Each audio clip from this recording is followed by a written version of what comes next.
جس قدر ہم اس عظیم شخصیت کے مشتاق ہیں کہ ہماری نگاہیں ان کے دیدار سے ٹھنڈی ہوں، صرف ہم ہی نہیں، ائمہ معصومین علیہم السلام بھی اللہم صلی علی محمد وعلی محمد۔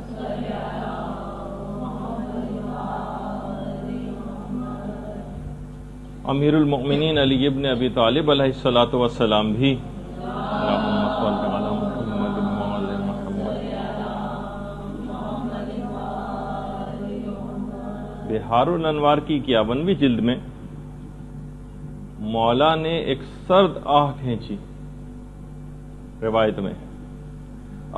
میں ان سے ملاقات کا کس قدر اشتیاق رکھتا ہوں۔ مولا کائنات ابو الائمہ وہ امام زمانہ سے ملاقات کے کس قدر شوقین تھے، اور ایک دفعہ تو اپنے دل کی طرف اشارہ کر کے مولا کائنات نے کہا تھا، اپنے دل کی طرف اشارہ کیا اور ایک آہ بھری کہ میں ان کو دیکھنے کا کس قدر مشتاق ہوں۔ اور کیوں نہ ہو، حقیقت یہ ہے کہ امام زمانہ اتنی عظمت رکھنے والی شخصیت ہے کہ باقاعدہ جیسا کہ آیت اللہ مستنبط نے اپنی کتاب القطرہ کے اندر لکھا ہے کہ حضرت خضر علیہ السلام کو آپ دیکھیے کہ کتنی بڑی قدر و منزلت کے حامل حضرت خضر، کہ حضرت موسیٰ جیسے نبی کی استادی کا شرف ان کو حاصل ہو رہا ہے، لیکن اتنی عظمت رکھنے کے بعد کہ موسیٰ جیسے نبی ان کی شاگردی میں جا رہے ہیں، ہم یہ دیکھتے ہیں کہ حضرت خضر حضرت حجت کے تابع اور ان کی رعیت میں سے۔ اس سے اس بات کا بھی اندازہ ہوتا ہے کہ حضرت حجت کی عظمت کس قدر زیادہ ہے۔ صرف یہی نہیں کہ حضرت حجت کی عظمت، بلکہ ان سے جو منسوب چیزیں ہیں ان کی عظمت کس قدر زیادہ ہے۔ امام سے منسوب جو مسجد جمکران ہے، مسجد جمکران باقاعدہ جنت الماوا کی روایت ہے کہ من صلاح، امام زمانہ نے مسجد جمکران کی باؤنڈریز کھینچی تھی نا، اور انہوں نے اس مسجد کو بنایا تھا۔ من صلاح فکأنما صلی فی البیت العتیق، مسجد جمکران میں نماز پڑھنے کا سبب وہی ہے جو خانہ کعبہ کے اندر نماز پڑھنے کا ہے۔ تو صرف یہی نہیں کہ امام زمانہ سے منسوب شخصیات بلکہ چیزیں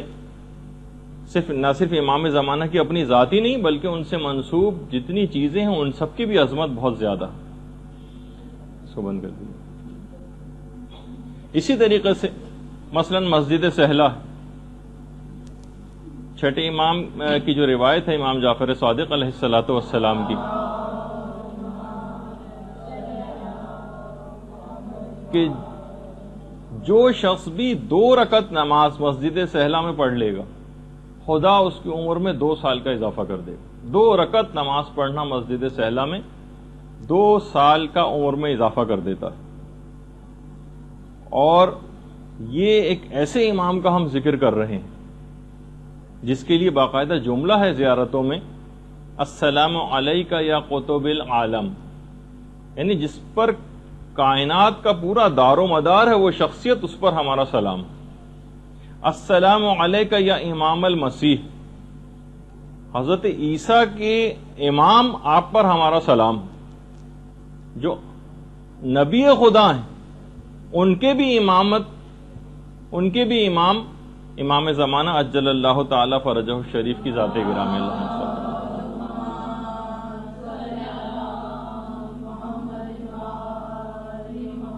تو اب ہم سب اشخاص کی ذمہ داریوں میں سے ایک ذمہ داری ہے کہ ہمیشہ اور مستقل ان کو یاد رکھیں۔ باقاعدہ الگ سے ذمہ داریوں میں ایک چیز ہے کہ امام زمانہ کو مستقل یاد رکھا جائے۔ کچھ پاکیزہ نفوس ایسے ہیں کہ جنہوں نے باقاعدہ امام زمانہ کو اپنے خواب میں دیکھا تھا، جس میں امام زمانہ نے خود فرمایا تھا کہ تمام مومنین عزاداری سید الشہداء کی مجالس میں مصائب سننے کے بعد میرے لیے دعا ضرور کیا کریں۔ باقاعدہ حضرت حجت کا جملہ ہے کہ تمام مومنین مصائب سید الشہداء کو سننے کے بعد میرے لیے ضرور دعا کریں اور میں بھی ان کے لیے دعا کروں گا۔ مکیال المکارم میں آیت اللہ سید محمد تقی اصفہانی انہوں نے باقاعدہ ذمہ داریوں میں سے ایک ذمہ داری قرار دیا ہے کہ مستقل ایسی مجالس اور محافل کا انعقاد آپ لوگ کیجئے کہ جس میں امام زمانہ کا تذکرہ ہو اور ان کو یاد کیا جائے۔ یہ مستقل ذمہ داریوں میں سے ایک ذمہ داری۔ حضرت حجت خود ان تمام حالات سے جو اس وقت مومنین کے ساتھ جب سے حضرت حجت غائب ہیں تب سے لے کر آج تک پیش آ رہے ہیں، مستقل سخت غمگین اور محزون ہیں۔ شیخ محمد جعفر جوادی ایک عالم گزرے، انہوں نے جب امام زمانہ علیہ السلام کو خواب میں دیکھا تھا تو باقاعدہ امام سے سوال کیا تھا کہ مولا آپ کی اس کیفیت کے متعلق انہوں نے جب سوال کیا تو امام نے ایک جملہ 2 دفعہ فرمایا، میرا دل خون خون ہے، میرا دل خون خون ہے۔ یعنی ان تمام حالات سے خود امام زمانہ شدید غمگین اور محزون ہے۔ آقا سید محمد اسماعیل شرفی ایک اور عالم گزرے ہیں، فرماتے ہیں کہ جب میں عتبات عالیہ کی زیارت سے مشرف ہوا اور حرم امام حسین علیہ الصلوۃ والسلام میں پہنچا، درود بھیج دیجئے محمد علیہ وسلم،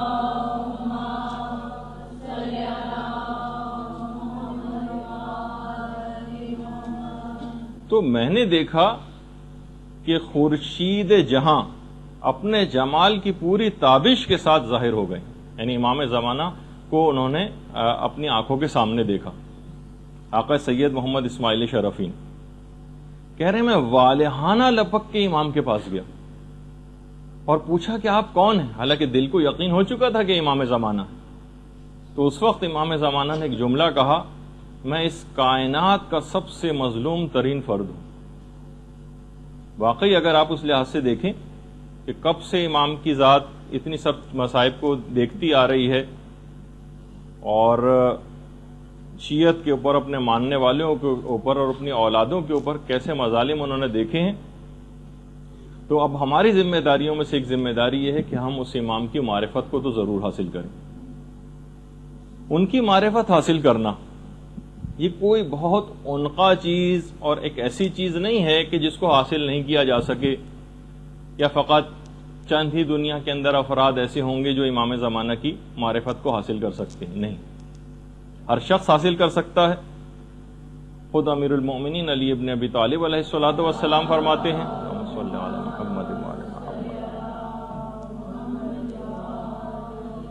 کہ جو شخص بھی جس چیز کی جستجو کرتا ہے اس کو مکمل طور پر پا لیتا ہے یا اس کا کچھ نہ کچھ حصہ تو پا ہی لیتا ہے۔ تو معرفت امام کی جستجو کرنا مکمل حاصل نہ بھی ہو سکی تو کچھ نہ کچھ حصہ تو اس کا ضرور حاصل ہو جائے گا۔ اچھا، اس کے لیے چند اعمال ہیں امام زمانہ کی معرفت کو حاصل کرنے کے لیے۔ امام کے دوسرے نائب خاص محمد ابن عثمان، ایک تو طریقہ انہوں نے بتایا ہے، توجہ الیہ بالزیارہ، یعنی جو شخص بھی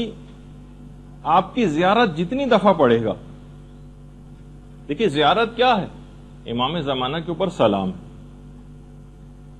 جتنی دفعہ وہ زیارت کرے گا اور امام کو سلام کرے گا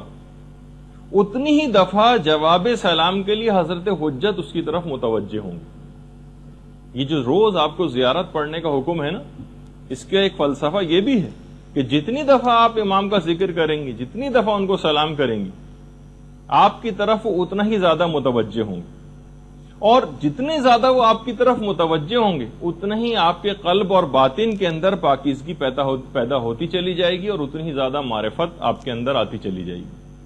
یہ ہے اس کا ایک فلسفہ کہ امام کی زیارت کو جو ہم اس طرح بے دلی کے ساتھ اور روا روی کے اندر پڑھ دیتے ہیں اور صرف الفاظ کی حد تک رہ جاتے ہیں، لیکن بہرحال ہمیں اس کے باوجود بھی ایک خاص انداز سے زیادہ ہم آگے بگڑنے بھی نہیں پاتے، لیکن اگر ہم واقعی دل سے اور معنی اور مفاہیم سے واقفیت رکھتے ہوئے ان زیارات کو پڑھیں تو یقیناً امام کی بار بار توجہ کی وجہ سے جب آپ زیارت پڑھیں گی تو اتنا ہی قلب اور باطن کے اندر صفائی پیدا ہوتی چلی جائے گی۔ اچھا، چند عبادات کے متعلق علماء نے کہا کہ اگر وہ انجام دی جائیں تو وہ حضرت حجت کی توجہ بہت زیادہ آپ کی طرف جذب ہوتی چلی جائے گی اور آپ کے اندر ایک غیر محسوس انداز میں تبدیلی آتی چلی جائے گی۔ 3 عبادات تو بالکل واضح ہیں جن کے متعلق امام نے فرمایا۔ نافلہ شب، نماز شب کا پڑھنا، جو جتنا زیادہ نماز شب کا پابند ہوتا چلا جائے گا خود بخود امام زمانہ کی ذات گرامی اس کی طرف متوجہ ہوتی چلی جائے گی، اتنی ہی زیادہ ان کی توجہات آپ کی طرف جذب ہوں گی۔ دوسری چیز زیارت جامعہ۔ زیارت جامعہ ایک ایسی چیز ہے کہ یہ بھی امام زمانہ کی توجہ کو آپ کی جانب جذب کرے گی۔ اور تیسری چیز ہے عبادت زیارت عاشورہ۔ محدث نوری نے جو پورا واقعہ جو بہت مشہور ہے، جسے میں ابھی پڑھنا نہیں چاہ رہا کیونکہ آپ لوگوں نے بہت دفعہ سنا، وہ بھی ہے کتابوں میں بھی پڑھا ہوا ہے، سید رشتی کا۔ سید رشتی کا جو واقعہ ہے اس کے اندر امام نے 3 دفعہ ان تینوں عبادات کا خاص طور پر ذکر کیا تھا۔ نافلہ نافلہ نافلہ، یعنی تمہارے لیے لازم ہے کہ تم نماز شب پڑھو۔ جامعہ جامعہ جامعہ، تمہارے لیے ضروری ہے کہ زیارت جامعہ پڑھو۔ عاشورہ عاشورہ عاشورہ، تمہارے لیے لازمی ہے کہ تم زیارت عاشورہ پڑھا کرو۔ اور خود زیارت جامعہ کے متعلق تو امام زمانہ کا اپنا ہی ارشاد گرامی ہے کہ زیارت جامعہ ایک بہت ہی بہترین زیارت ہے، بہترین زیارات میں سے ایک ہے۔ اس کے علاوہ ایک اور عمل ہے کہ جو کہ حضرت حجت کی توجہ کو آپ کی جانب جذب کرے گا، اس کا نام ہے زیارت امین اللہ۔ زیارت امین اللہ وہ زیارت ہے جسے امام زمانہ نے خود پڑھا ہے، تو اس کو پڑھنے کی بہت زیادہ تاکید ہے۔ اور ایک اور بات خاص طور پر معرفت کے سلسلے میں کہ دیکھیے، یہ بھی جملہ ہے امیر المومنین علی ابن ابی طالب علیہ الصلوۃ والسلام کا، اللہم صل علی محمد۔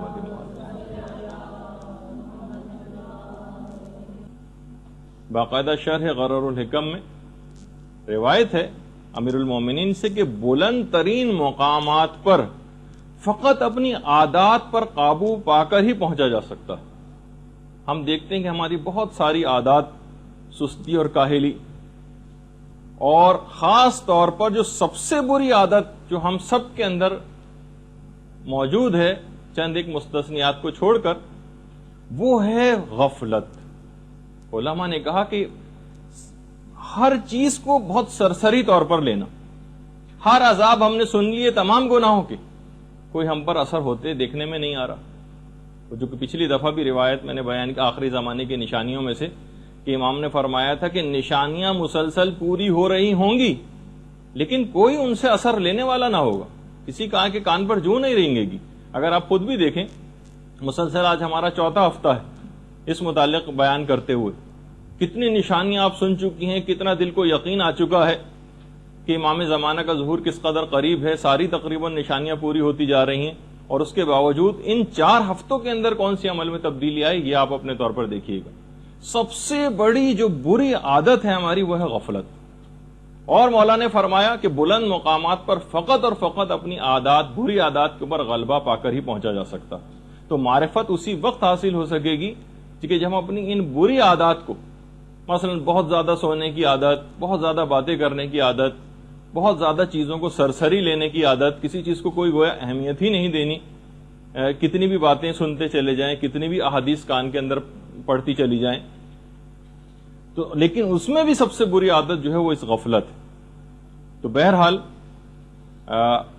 یہ دیکھنا پڑے گا کہ ہم کیا ہیں، ہمارا ہدف اور ہمارا مقصد زندگی کیا ہے، یہ آپ کو طے کرنا پڑے گا۔ ایک بہت ہی اہم ترین چیز ہے، اور اپنے آپ کو ہمیشہ اس کے اندر آپ کو دیکھنا پڑے گا کہ آپ آخر زندگی میں آپ کو کرنا کیا ہے، آپ کا ہدف زندگی کیا ہے۔ اس غفلت کی زندگی سے باہر نکلنا پڑے گا، ایک ہدف زندگی طے کیجئے اور اس کے لیے دن اور رات ایک کر دیجئے، پھر آپ کو معرفت کا کوئی درجہ حاصل ہو سکے گا۔ اچھا، اسی طریقے سے ابھی جو بار بار اس بات کا ذکر ہوا کہ جناب دعا کیجیے حضرت حجت کے لیے، وہ بھی آپ کے لیے دعا کریں گے، خود ان کی فرمائش ہے کہ میرے لیے دعا کیا کرو. اس کے باوجود ہم دیکھتے ہیں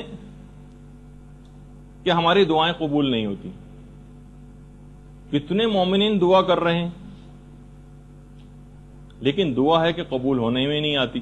ظہور کے سلسلے میں بھی. اور ہم جو عام زندگی میں لوگوں کا ایک طریقہ کار ہے اس میں بھی لوگ شکایتیں کرتے نظر آتے ہیں کہ ہمارا عمل انجام دے رہے ہیں لیکن کوئی دعا ہماری قبول نہیں ہوتی. دیکھیے ہمارے استاد نے ایک دفعہ ایک روایت پڑھی تھی آج سے تقریباً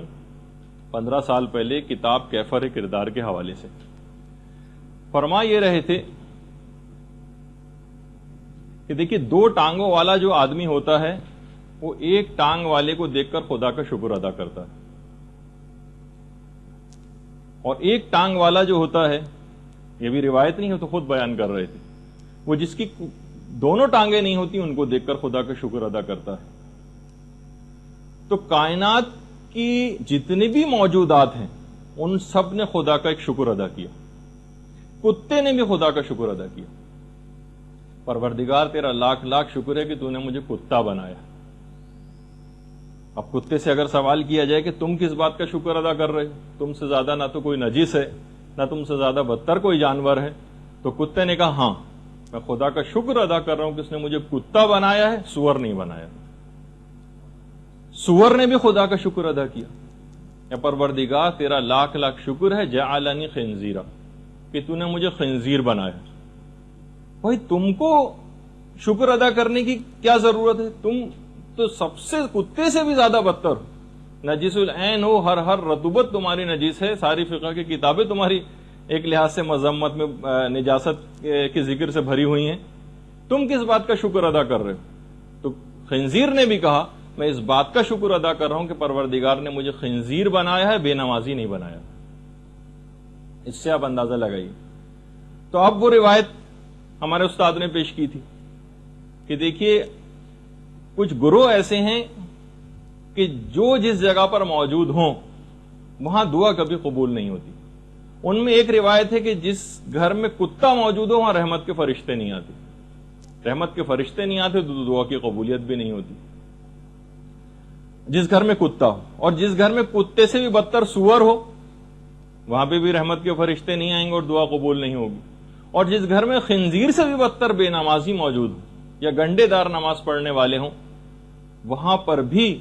یعنی ان تمام اعمال جو انجام دیے جاتے ہیں، دعائے کمیل پڑھی جا رہی ہے اور زیارتیں پڑھی جا رہی ہیں، رحمت کے فرشتے خدا کی طرف سے آتے ہیں لیکن ہر طرف سے اس گھر کے دروازے اپنے لیے بند پاتے ہیں، وہاں منڈلاتے ہیں آس پاس اور پھر وہاں سے واپس چلے جاتے ہیں. پروردگار کی رحمت آتی ہے لیکن کچھ وجوہات ایسی ہیں، کچھ گروہ جن میں سے ایک گروہ بے نمازیوں کا بھی، کہ جب کتے کی وجہ سے رحمت کے فرشتے نہیں آتے تو اس سے بھی بدتر خنزیر ہے اور خنزیر سے بھی بدتر بے نمازی. تو کوشش کریں گے گھر میں ایسے افراد، دوسرے الفاظ میں معاشرے کے اندر تبدیلی یا امام اس وقت آئیں گے جب آپ اتنے افراد تو پیدا کر لیں کہ جب امام ایک الہی حکومت کے قیام کا اعلان کریں تو انہیں ہر منصب کے اوپر فائز کرنے کے لیے عادل افراد کی ضرورت ہوگی. فاسق و فاجر و بے دین اور جاہل افراد تو ان عہدوں کے اوپر نہیں مقرر کیے جائیں گے نا. تو معاشرے کے اندر زیادہ سے زیادہ علم کو فروغ دینا ہے اور معاشرے سے زیادہ گناہوں کو ختم کرنا ہے، اور اس میں اپنے جو دعائیں قبول نہیں ہوئی اس کے اندر سے ایک وجہ یہ بھی ہے کہ آپ نے اب تک وہ کام ہی مکمل نہیں کیا جس کو ایک لحاظ سے گراؤنڈ ورک کہا جاتا ہے، ایک گراس روٹ لیول کے اوپر جو ایک کام ہوتا ہے، اور اس سے بڑھ کر بھی جو آگے کام ہوتے ہیں کہ جب الہی حکومت کا قیام ہوگا تو ایسے افراد کہاں ہوں گے، ایسے علم رکھنے والے، ایسے علم و تقوی رکھنے والے، گناہوں سے بچنے والے عادل افراد، ایسے افراد کی تعداد میں زیادہ سے زیادہ اضافہ کرنا. اچھا اب ایک چیز اور اس میں بتا دی جائے کہ دیکھیے غیبت کبریٰ کے دور میں جن افراد نے حضرت حجت کی زیارت بھی کی ان کی تعداد بھی ہزاروں میں، یعنی جو صحیح طریقے سے جن کے متعلق یہ بات معلوم ہوئی. البتہ دیکھیے ان کو اتنا زیادہ فروغ دیا جانا، اس میں بہت سارے، کیونکہ دیکھیے کہ جو منفی سوچ رکھنے والے یا حب جاؤ شہرت رکھنے والے افراد یا فراڈ جو افراد ہوتے ہیں وہ بھی اس کے اندر کود پڑتے ہیں. تو یہ بھی ضروری تھا کہ آپ کی زیارت مختلف ادوار میں لوگ کرتے رہیں، تاکہ آپ کا وجود کوئی تخیلاتی یا افسانوی نہ قرار پا جائے کہ بھئی آج تک تو کسی سے ملے نہیں، اگر ہوتا تو کبھی تو ملاقات ان سے ہوتی. تو اتنی ملاقاتیں بھی ضروری تھیں، اور نہ اتنی زیادہ یہ ملاقاتیں کہ فتنے کی شکل اختیار کر جائیں. اس وجہ سے ان کی مذمت بھی آئی کہ جو اس بات کو ظاہر کرے گا کہ میری امام سے ملاقات ہوئی اور لوگوں سے کہتا پھرے، شاید آیت اللہ جواد تبریزی کا جملہ، یہ اس بات کی دلیل ہے کہ اس کی ملاقات امام سے نہیں ہوئی. یعنی جو یہ کہتا ہے کہ میری ملاقات ہوئی، تو وہ جس کی ملاقات ہوتی ہے وہ بتاتا نہیں ہے، یا اس کے انتقال کے بعد پتہ چلتا ہے کہ ان کی ملاقات ہوئی تھی. تو بہرحال اس لحاظ سے یہ ایک سلسلہ ایک خاص مصلحت سے شروع کیا گیا کہ کچھ افراد کو مختلف ادوار میں زیارتیں بھی کروائی جائیں. اور باقاعدہ ایران کے اندر تو اس مسئلے نے جب سے ملاقات امام زمانہ نام کی کچھ کتابیں چھپیں تو تقریباً ایران میں ایک فتنہ سا نمودار ہو گیا تھا. ہر شخص تقریباً، کیونکہ ہر طرح سے لوگ رہنے والے وہاں پر بھی ہیں، اس بات کا مدعی ہو گیا. کسی کا کوئی کام ہو گیا، کسی کا مثلا گاڑی کا ٹائر پنکچر ہو گیا اور اس کا کوئی آدمی آیا اس کا ٹائر درست کر دیا، تو انہوں نے کہا تو امام زمانہ مثلا تشریف لائے تھے. تو ایک بالکل ایک مذاق سا بن کے رہ گیا. باقاعدہ کچھ ایسی کتابوں کو وہاں پر جلایا گیا، مظاہرے ہوئے، کچھ کتابوں کے لکھنے والوں کو وہاں پر اریسٹ بھی کیا گیا، اور تاکہ اس فتنے کے اوپر کسی طور پہ قابو پایا جا سکے. لیکن بہرحال الحمدللہ اس میں قابو پا لیا گیا اس پر. تو یہی چیز یہاں پر بھی آپ کو دیکھنی ہوگی کہ اگر اس طرح سے کوئی دعویٰ کرنے لگے تو یہ آپ کو اپنی ذمہ داری پتہ ہونی چاہیے کہ آپ کا اس وقت اقدام کیا ہونا چاہیے. اس پہ ہم ایک دفعہ ذکر کر بھی چکے ہیں آپ کی ایک نشست میں، جس میں مجتہدین کے آراء اور فتاوی سلسلے میں نقل کیے گئے تھے. اچھا، جتنی بھی علامتیں جیسے کہ ہم اس سے پہلے بیان کر رہے تھے کہ جو پوری ہو چکی، بہت ساری تو ایسی ہیں جو مسلسل پوری ہوتی ہوئی بھی نظر آ رہی، کتنی تو آپ نے سن لی. مثلا ایک وہ جو روایت ہے کہ مسلمانوں کا مقابلہ سلطان روم سے ہوگا. جیسے کہ آپ کے علم میں اس وقت جو سلطان روم یعنی امریکہ کس طرح سے پورے مسلمانوں کے خلاف اس نے ایک فوج کشی کا ایک سلسلہ شروع کر رکھا ہے، تو مسلمانوں کا مقابلہ سلطان روم سے ہوگا. یہ بھی روایات میں کہ حاکم حجاز حاکم بغداد کو اکسائے گا کہ وہ میرے بیٹے کے ملک پر حملہ کریں، جبکہ میرا بیٹا اس وقت حاکم خراسان ہوگا. میرا بیٹا ایک ایسے انقلاب کے بعد حکومت کو حاصل کرے گا جس میں 80,000 سے زائد مومنین اپنی جانوں کا نذرانہ پیش کریں. دیکھیے کتنی روایات ایسی. اسی طریقے سے میرا بیٹا ایک ایسے ظالم کو اقتدار سے ہٹا کر آگے آئے گا کہ جس کے سلسلے میں فقط 2 ہی بادشاہ ہوں گے. ہم دیکھتے ہیں کہ امام خمینی جس بادشاہ کو ہٹا کر جو پہلوی خاندان تھا، اس سے پہلے فقط 2 خاندانوں کے اندر ایران کے اندر حکومت رہی، صفوی خاندان اور قاجار خاندان. کہ میرا بیٹا ایک ایسے ظالم کو ہٹا کر اقتدار میں آئے گا کہ جس کے سلسلے میں فقط 2 بادشاہ ہوں گے، یعنی 2 خاندانوں میں بادشاہت رہے گی. حاکم حجاز میں سلسلہ بادشاہت بھائیوں میں چلے گا، جو کہ ہم کو اس وقت نظر بھی آ رہا. جب ہی آخری زمانے کے لیے اپنے ایمان کو بچانے کے لیے کتنی دعاؤں کی تاکید آئی ہے جو آپ سنتی رہتی، اپنی حفاظت ایمان کی دعا کرتے رہنا. پیغمبر اسلام ختمی مرتبت صلی اللہ علیہ وآلہ وسلم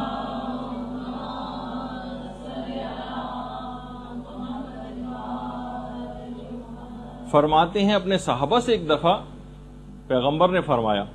کیا تم کو پتا ہے کہ سب سے زیادہ قابل تعجب ایمان کس شخص کا ہے؟ کچھ صحابہ نے کہا یا رسول اللہ ملائکہ کا ایمان.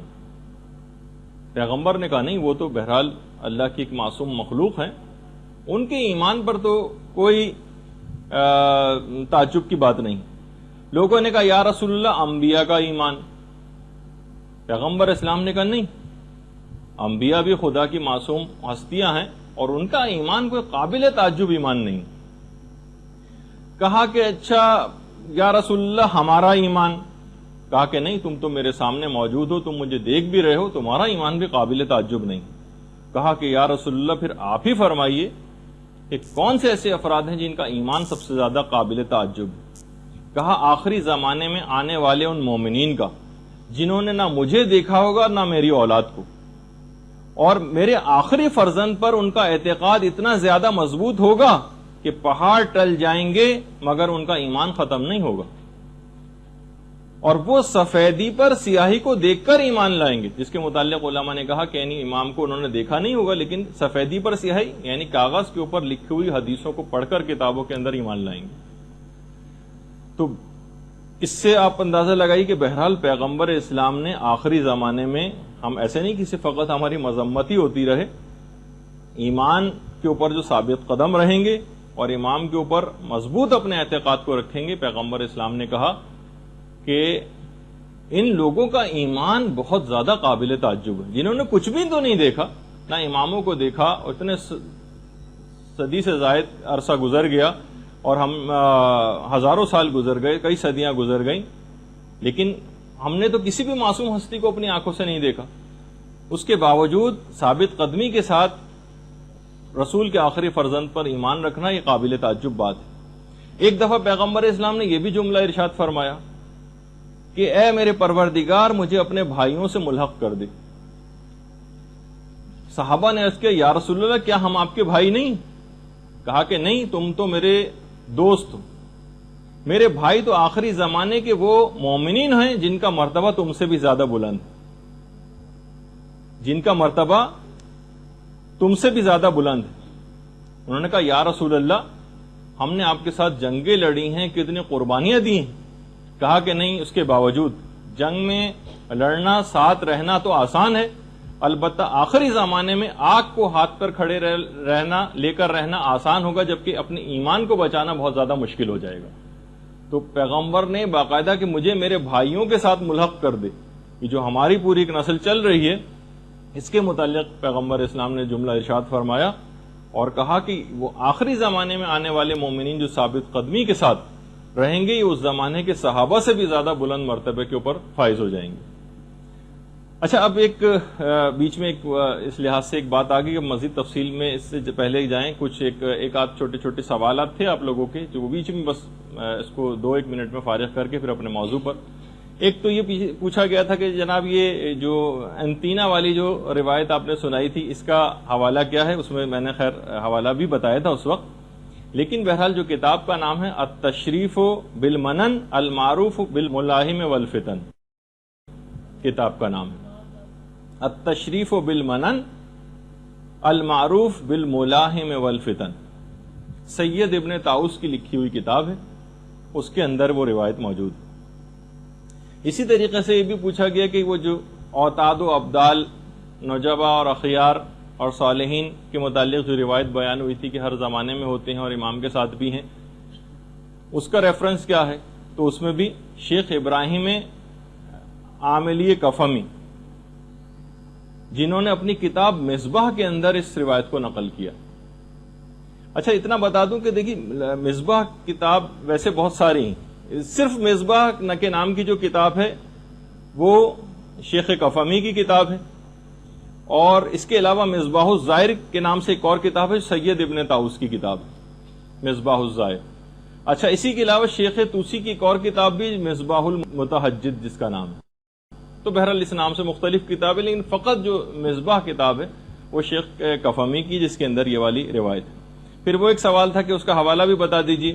اینما تکونوا یات بکم اللہ جمیعا، فاستبقوا الخیرات، نیکیوں میں سبقت کرو، تم ادھر ادھر بھی دنیا میں کہیں بھی موجود ہوں گے تو خدا ایک جگہ پر جمع کر دے گا۔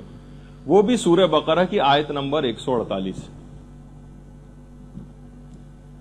یہ 1-2 چیزیں آپ لوگوں کی رہ گئی تھیں تو میں نے سوچا کہ اس کو بیچ ہی میں اس وقت جواب دے دیا جائے، کبھی آخر میں چیز پھر رہ جائے۔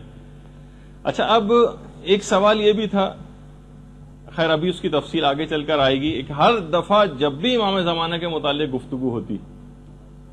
ایک چیز ضرور بے ضرور ہر جگہ پوچھی جاتی علماء سے، کہیں کوئی بھی اس موضوع پر خطاب کرے کہ امام زمانہ جب آئیں گے تو کیا تلوار سے جنگ ہوگی یا اس زمانے میں جو سپر لیٹسٹ قسم کے ہتھیار ہوں۔ تو بہرحال اس میں خیر مختلف چیزیں ہیں، اب اس کی تو بحث میں ہمیں نہیں جانا، لیکن رجحان علماء سب کا یہی ہے کہ نہیں، اس زمانے میں جو سپر لیٹسٹ طریقے جو بھی اختیار اس زمانے میں ہوں گے اس سے بھی بڑھ کر بلکہ امام اختیار کریں گے کہ اس زمانے کا انسان اتنا زیادہ ترقی یافتہ ہو چکے گا کہ وہ اپنے سے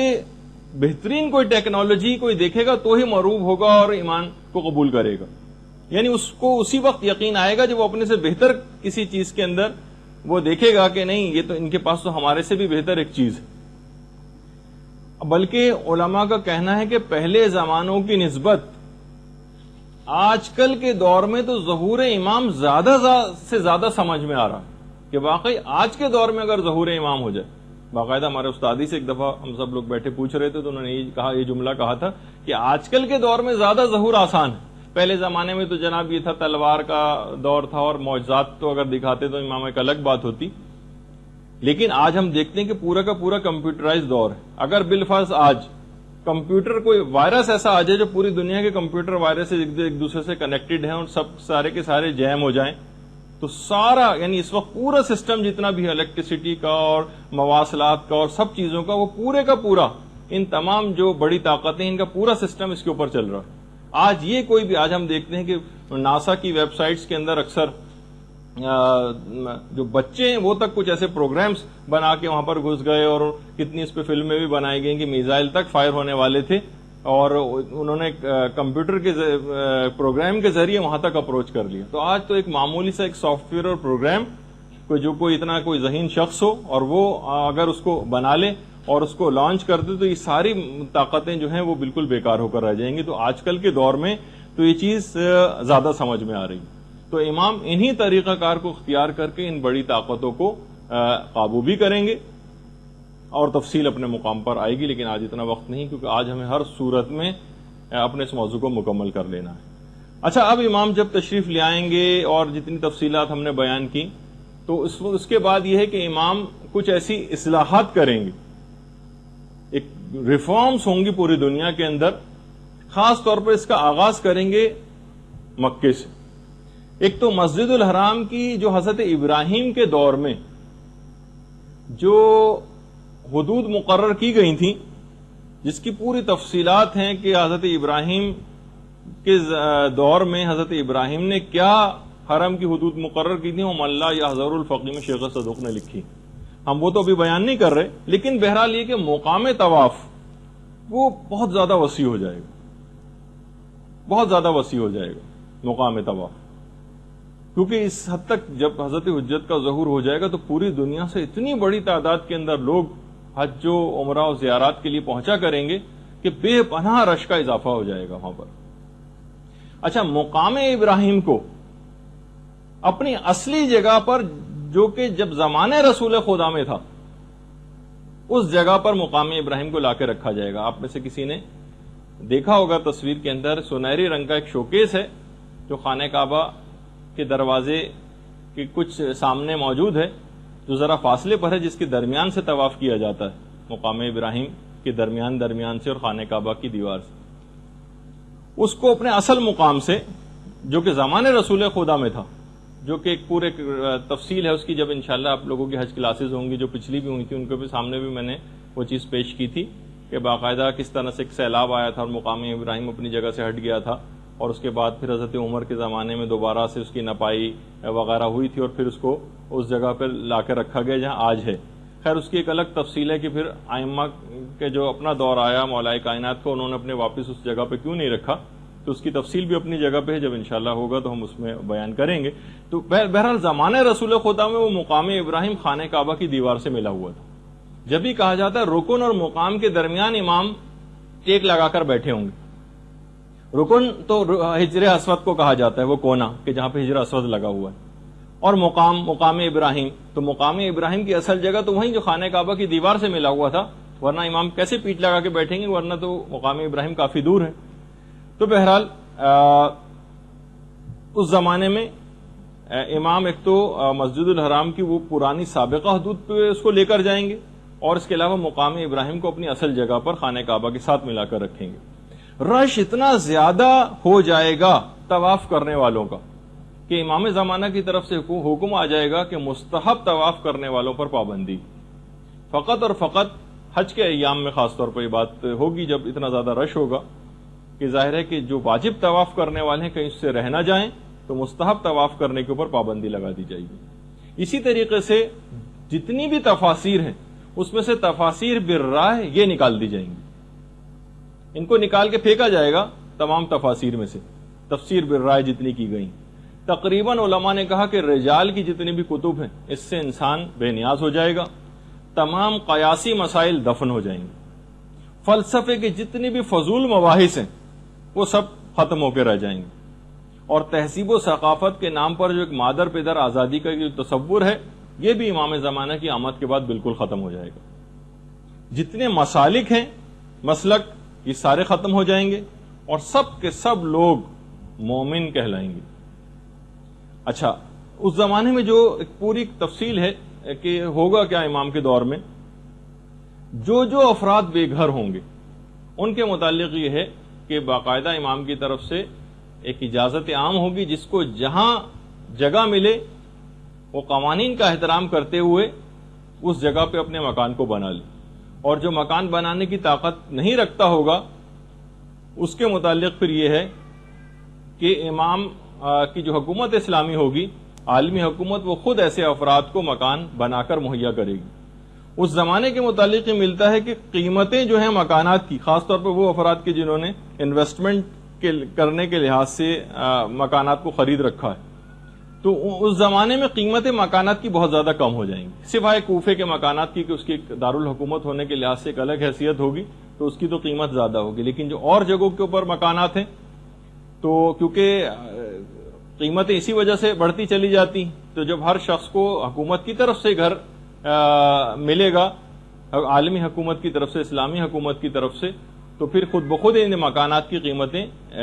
کم ہوتی چلی جائیں گی۔ لوگوں کے دلوں سے کینہ نکل جائے گا امام کی حکومت کے آنے کے بعد، اور ہر طرف فقط اور فقط خیر ہی خیر ہوگا۔ یہ بھی تفصیل ہے روایات میں کہ سڑکوں اور گلیوں میں جتنی بھی کھڑکیاں کھلتی ہیں گھروں کی ان کو بھی بند کر دیا جائے گا، سڑکوں اور گلیوں کی طرف جو کھڑکیاں کھلتی ہیں ان کو بند کر دیا جائے گا، اور جتنے بھی روڈز ہیں یہ تقریباً ہر روڈ جو مین روڈز ہوں گی وہ 120 فٹ چوڑی کر دی جائیں گی، اور گلیوں کے اندر جتنی بھی رکاوٹیں اور ڈنڈے کھڑے کیے جاتے ہیں ان سب کو بھی ہٹا دیا جائے گا۔ اچھا، اسی طریقے سے روایات میں یہ بھی ہے، اس کو ہم ظاہر ہے کہ اپنے الفاظ میں بیان کر رہے ہیں، کہ سڑکوں پر کھلنے والے جتنے گٹر ہیں یہ ان کو بھی بند کر دیا جائے گا۔ بہار الانوار کی 52ویں جلد کے اندر پوری ایسی اصلاحات کا بھی تذکرہ کیا گیا ہے۔ پانچویں امام محمد باقر علیہ الصلوۃ والسلام فرماتے ہیں کہ جس نے بھی ظہور امام کو پا لیا، جس نے بھی ظہور امام کو پا لیا، جو بیمار ہوگا وہ تندرست ہو جائے گا، جو کمزور ہوگا وہ طاقتور ہو جائے گا۔ ابھی بیمار تندرست کیسے ہوگا یہ آگے چل کے بات آنے والی، کمزور طاقتور ہو جائے گا۔ اسی طریقے سے امام علوم کو ظاہر کریں گے۔ روایت میں یہ ہے کہ 27 جو علوم ہیں، یعنی اب تک ان 27 میں سے فقط 2% علوم جو ہیں یہ لوگوں کے سامنے آئے، ابھی جو 25 جو ریمیننگ ہیں یہ امام زمانہ کی آمد کے بعد امام خود ظاہر کریں گے ان 25 حصے علوم کے، یعنی علوم کے جو 27 حصے ہیں حضرت آدم سے لے کر اب تک دنیا میں فقط 2 حصے تقسیم کیے گئے، 25 حصوں کو امام خود آ کر ظاہر کریں گے۔ جب 25 کو امام خود آ کر ظاہر کریں گے تو اتنی زیادہ جینیٹک انجینئرنگ کے اندر دنیا ایک کمال پر پہنچ جائے گی، جس پہ اب ہم کلوننگ کے لحاظ سے صرف بات کرتے ہیں خالی، ورنہ جینیٹک انجینئرنگ کے اوپر جتنا کام ہو رہا ہے اب یہ لگتا ہے کہ جو ہر تقریباً جو بیماری اس کے جو کوڈنگ اور ڈی کوڈنگ کا مسئلہ ہے وہ سب کے سب پتہ چل جائیں گے تو دنیا سے بیماریوں کا خاتمہ ہو جائے گا۔ جینیٹک انجینئرنگ ایک بڑے کمال کے اوپر پہنچ جائے گی تو بیماریاں بھی خود بخود ختم ہو جائیں گی۔ اسی طریقے سے امام کے دور میں جتنے بھی فیصلے ہوں گے عدالتوں کے وہ تمام کے تمام بلا گواہی ہوں گے۔ امام اپنے علم سے فیصلہ کریں گے، اور بالکل جس طریقے سے حضرت خضر کے فیصلے ہیں، جس طریقے سے مثلا حضرت داؤد اور حضرت سلیمان کے فیصلے ہیں کہ وہ بھی بغیر گواہی کے فیصلے کیا کرتے تھے اپنے علم نبوت سے، اس کے ذریعے امام بھی فیصلے کریں گے۔ یعنی امام فیصلے کرنے کے لیے شہادتوں کا انتظار نہیں کریں گے کہ کچھ گواہ لائے جائیں اور اس کے بعد پھر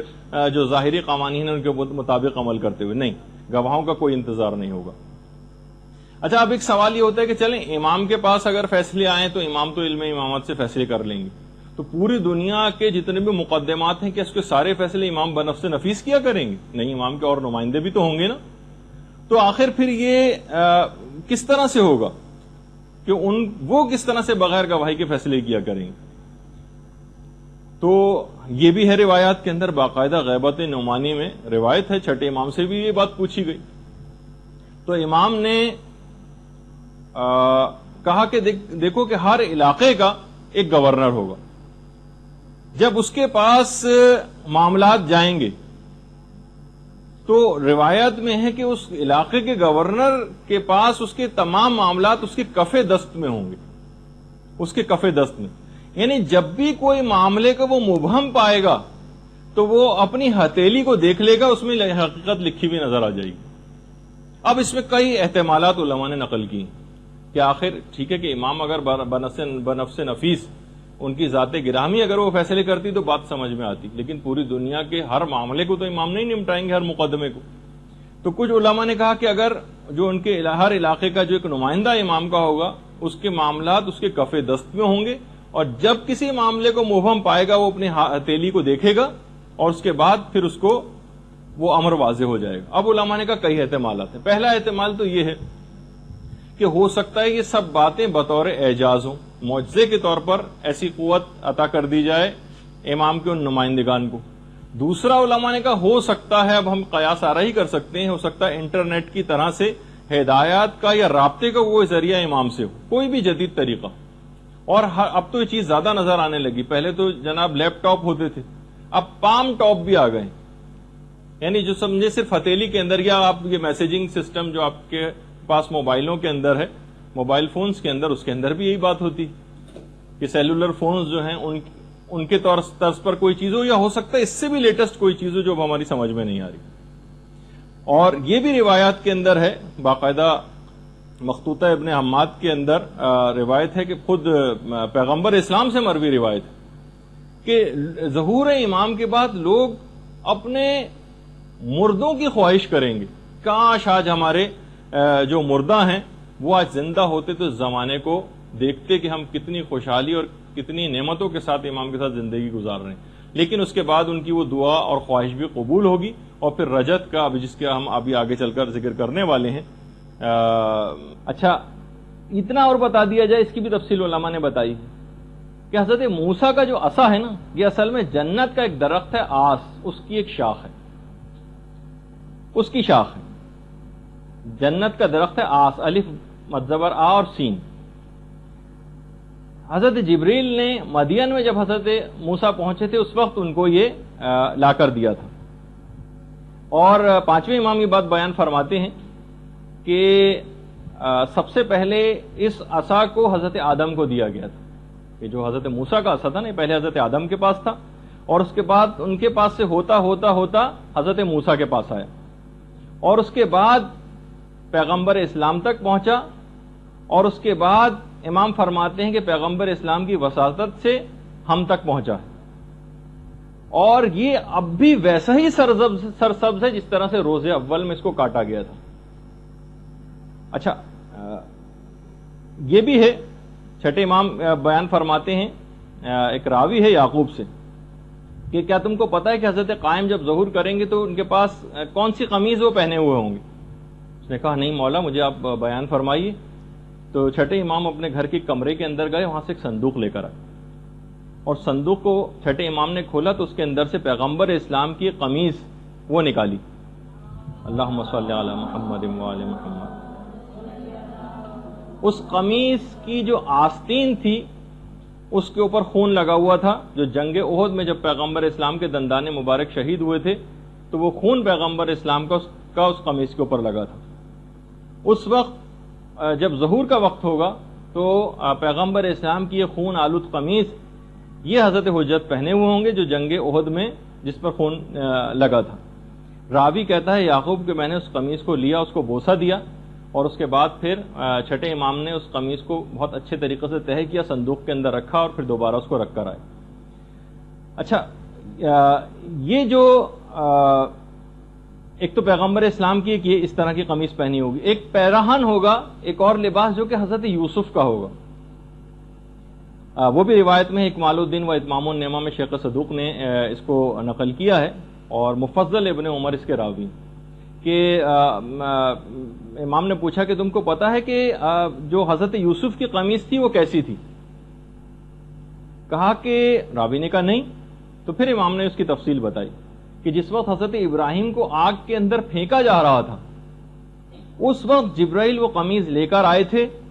اور حضرت ابراہیم کو وہ قمیض پہنائی تھی، اور جس سے وہ محفوظ رہے. اور اس آگ کی جو اس سے پہلے کی حدت تھی اور اس کے بعد جب وہ آگ ٹھنڈی ہو گئی تھی تو اس کی سردی سے بچانے کے لیے بھی وہ قمیض جو حضرت جبریل نے ان کو پہنائی تھی، جس کی وجہ سے حضرت ابراہیم محفوظ بھی رہے تھے. پھر حضرت ابراہیم کا جب وقت وفات قریب آیا تو انہوں نے اس قمیض کو حضرت اسحاق کے بازوؤں کے اوپر باندھ دیا تھا، ان کے ایک بازو پر باندھ دیا تھا بطور تعویذ. اور انہوں نے پھر حضرت یوسف کے بازو پر حضرت اسحاق کے واقعے کے بعد حضرت یوسف کی جب ولادت ہوئی تھی تو اس وقت حضرت یعقوب نے ولادت کے وقت حضرت یوسف کے بازو پر اس قمیض کو باندھ دیا تھا. مفضل نے پوچھا کہ مولا پھر وہ قمیض آج کل کہاں ہے؟ امام نے فرمایا جو اس بات کے اہل ہیں قمیض ان کے پاس محفوظ ہے، اور اس کے بعد وہ قائم آل محمد کے پاس وہ قمیض پہنچ جائے گی. اللہم صلی علی محمد و آل محمد. اور اس بات کا یقین رکھو کہ جو کچھ بھی انبیاء ما سلف کے پاس تھا وہ سب کا سب حضرت حجت کے پاس ہے. اور باقاعدہ جو شیخ حر عاملی ہیں انہوں نے اثبات الہدات میں اس بات کو لکھا ہے، جو مولا کائنات کی بھی روایت ہے کہ جب حضرت خاتم تشریف لائیں گے تو ان کے پاؤں میں حضرت شیس علیہ السلام کی نالین مبارک ہوگی. اچھا، اب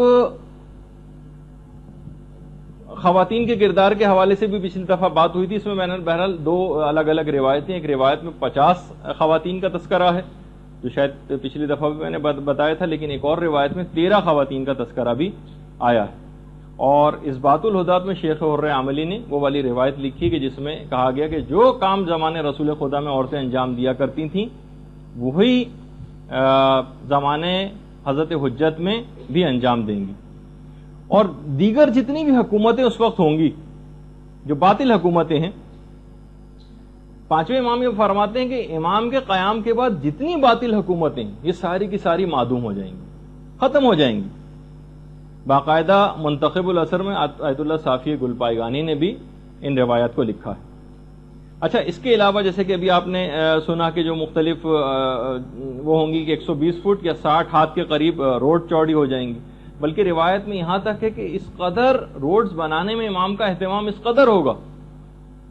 کہ اس کے راستے میں اگر کوئی مسجد بھی آئی، کیونکہ بہت ساری ایسی جگہوں پر بھی مسجدیں قائم ہو جاتی ہیں جو غصبی زمینیں ہوتی،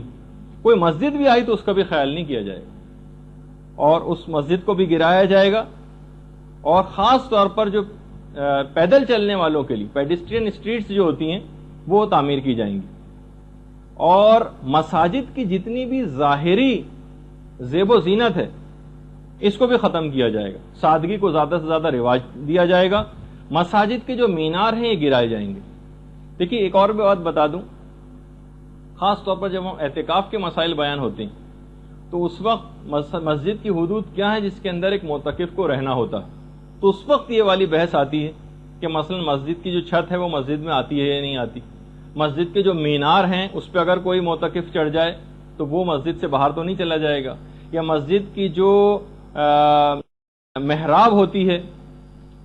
دیکھیے اسلامک آرکیٹیکچر میں آج کل مینار، محراب یہ ایک باقاعدہ حیثیت اختیار کر گئی اور لوگ اس کو سمجھتے ہیں کہ شاید یہ کوئی اسلامی چیز ہے. ٹھیک ہے، کوئی حرام تو نہیں ہے بہرحال محراب بنانا، لیکن مساجد کے اندر جو محراب جہاں پہ پیش امام کھڑا ہوتا ہے اور اس کے آگے ایک دروازہ ہوتا ہے، یہ اصل میں ظالم بادشاہوں نے ایک سلسلہ قائم کیا تھا جن کو اپنے اوپر دوران نماز حملوں کا خطرہ ہوتا تھا کہ کبھی ایسی صورتحال پیش آ جائے تو وہ دروازے سے آگے کے دروازے سے نکل کر باہر چلے جائیں. تو اس وقت یہ چیز آتی ہے کہ کوئی شخص مسجد کی محراب میں چلا جائے، مسجد کے مینار پر چڑھ جائے یا مسجد کی چھت پر چلا جائے تو وہ مسجد میں شمار ہوگا یا نہیں ہوگا، ایک بحث ہے. تو بہرحال مساجد کے جتنے مینار ہیں یہ گرا دیے جائیں گے. اور عقلی سطح اتنی زیادہ اس زمانے کے لوگوں کی بلند ہو جائے گی کیونکہ امام باقی جو 25 حصے ہیں علوم کے ان کو ظاہر کریں گے کہ گھر کی جو پردہ نشین عورتیں ہیں یہ مقدمات کے فیصلے کیا کریں گی، اور یہ تمام علوم جو ہیں یہ لوگوں کے اوپر تقسیم کیے جائیں گے، لوگ بالکل کامل الایمان ہو جائیں گے، اور جیسے کہ میں نے ابھی آپ سے ذکر کیا کہ دل جو ہیں وہ کینے سے خالی بھی ہو جائیں گے۔ علامہ امینی نے باقاعدہ اس کو لکھا ہے۔ اس زمانے میں جب حضرت حجت کی حکومت قائم ہوگی تو روایات میں یہ بھی ملتا ہے کہ اس زمانے میں جو خرید و فروخت ہوا کرے گی وہ کرنسی نوٹ کے بجائے درود کے ذریعے ہوگی۔ اللہم صل علی محمد وعلی محمد۔ جس چیز کی جتنی قیمت ہوگی اس کے مطابق اس کو درود پڑھنا ہوگا اور وہ چیز وہ خرید سکے گا۔ باقاعدہ اس کا ایک تجربہ ایران عراق جنگ کے موقع پر کیا بھی جا چکا ہے، جب ایک صلواتی ہوٹل کے نام سے باقاعدہ قائم کیا گیا تھا کہ وہ کسی مجاہد کو جب کسی چیز کی ضرورت پیش آتی تھی تو وہ اتنی دفعہ چیز کو پڑھتا تھا، کھانے وغیرہ کی چیز، اور وہ درود پڑھ کے وہ چیز وہاں سے لے جاتا تھا۔ باقاعدہ اس کا تجربہ بھی ہو کے دیکھا جا چکا ہے۔ اچھا، اسی طریقے سے ہر شخص کی زبان پر ایک جملہ ہوگا حضرت حجت کے دور میں، اتنی زیادہ خدا کی نعمتیں دیکھیں گے کہ ہر ایک کی زبان پر بار بار یہ جملہ آئے گا، الحمدللہ رب العالمین، الحمدللہ رب العالمین، یہ ہر شخص کی زبان پر جاری ہو جائے گا۔ اسی طریقے سے اس زمانے میں جیسے ابھی اس کا ذکر ہوا کہ بیماریاں ختم ہو جائیں گی، جس کی جب بیماریاں ختم ہو جائیں گی تو ہر شخص کی عمر اتنی زیادہ طویل ہو جائے گی، روایات میں کہ ہر شخص اپنی 1,000 کے قریب اولادیں دیکھے گا، 1,000 وہ اپنی اولادیں دیکھ سکے گا، اتنی زیادہ اس زمانے میں، کیونکہ بالکل بیماریاں ہی ختم ہو جائیں گی تو عمریں بہت زیادہ طویل ہو جائیں گی۔ اور جو عقلوں کی جہاں تک بات آئی ہے، یہ بھی روایات کے اندر ہے کہ حضرت حجت مومنین کے سروں کے اوپر اپنے ہاتھ کو رکھیں گے جس سے ان کی عقلیں کامل ہو جائیں گی،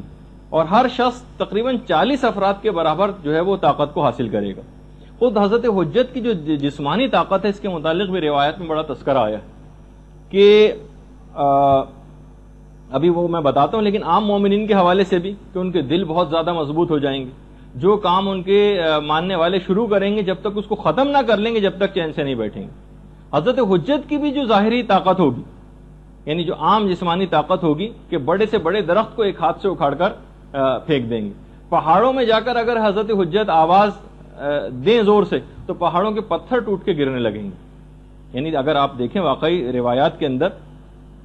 پھر باقاعدہ مفضل نے چھٹے امام سے ایک روایت بھی نقل کی کہ جس میں امام نے فرمایا کہ آپ کے حضرت حجت کے دور میں باقاعدہ اعلان ہو جائے گا کہ جس شخص کے ذمے بھی اگر کوئی قرض موجود ہے، جس کے بھی ذمے اگر کوئی قرض ہے تو وہ ہمارے پاس آئے، چاہے اس کا رائی کے دانے کے برابر قرضہ ہو یا ایک پہاڑ کے برابر، اس کا قرض حضرت حجت خود ادا کریں گے۔ اچھا، اسی طریقے سے خود حضرت حجت کا جو رہن سہن اس دور کے اندر ہوگا، روایت میں یہ بھی ہے، 8ویں امام سے روایت ہے، امام علی رضا علیہ الصلوۃ والسلام سے،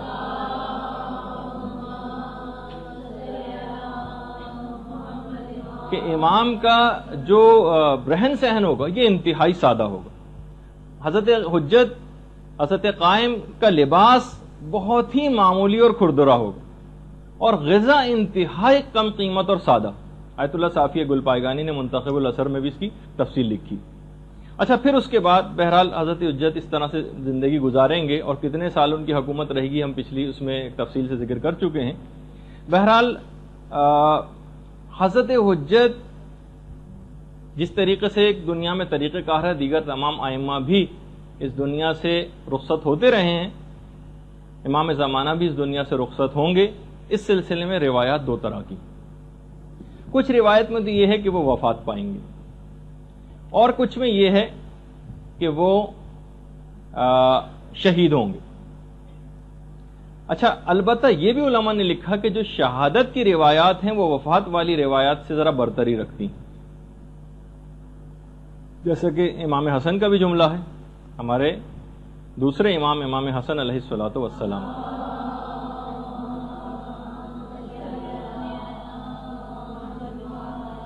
کہ ہم تمام امام یا تو زہر سے قتل ہوں گے یا پھر شہید ہوں گے۔ روایات میں یہ ہے کہ جب 70 سال تقریباً پورے ہو جائیں گے تو قبیلہ بنی تمیم کی ایک عورت جس کا نام سعیدہ ہوگا، سعاد نہیں، سین عین یہ دال ہے، سعیدہ، یہ ایک درخت کے اوپر بیٹھی ہوگی، بہت بڑا سا پتھر لے کے،